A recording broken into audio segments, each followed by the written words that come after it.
This kiosk is titled Fire Department Fire Calls in the Early Days. It features a black and white photo in the top right corner of Negaunee first motorized fire truck, taken in the winter of 1918. The body of the sign has several paragraphs, each one starting with a date in history. The paragraphs describe fire calls from the early 1900s. The first paragraph reads as follows. May 12, 1911. The Hartford mine has a big fire in the main shaft. 6 men die.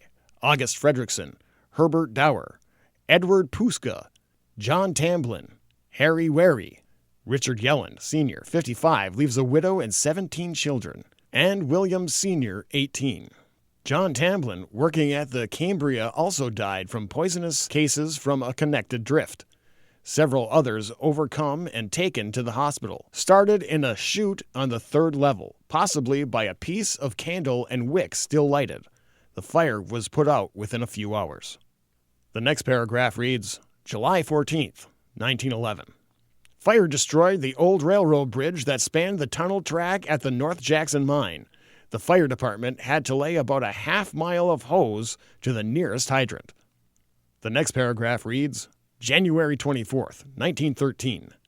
Julius Pasapi at the rolling mill location had a barn fire that killed 3 pigs, a cow, 40 chickens, but firemen were able to save his home just a few feet away. The next paragraph is from January 29th, 1915, which reads, Large fire wipes out part of Iron Street block. 5 buildings were destroyed. 6th badly damaged. $40,000 loss. Less than $10,000 of insurance. Firemen rescued a lady overcome by smoke. A first rescue attempt to get Lena Larson by policeman John Larson failed when the ladder he found broke as he got to the back window of her room. The firemen arrived and their ladder also broke 1 rung, and the firemen passed out trying to get Miss Larson out of her room. Both were then rescued. Physicians used a pulmotor on her for some time to revive her. 5 other families got out.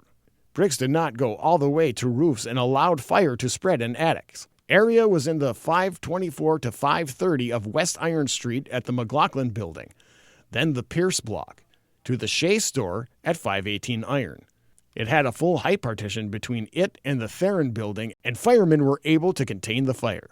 Next paragraph. February 25th, 1916. The Kuhlman and Brown buildings on Iron Street burned down in fire. Little insurance. Value of new water system and hydrants shown.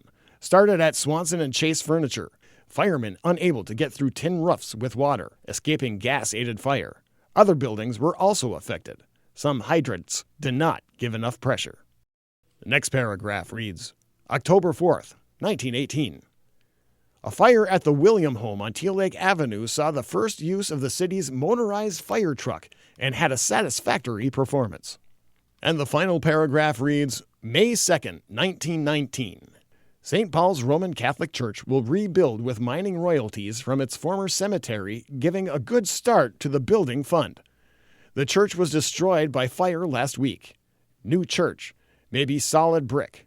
Father Joseph Dittman expresses his thanks for the many kindnesses shown in the newspaper.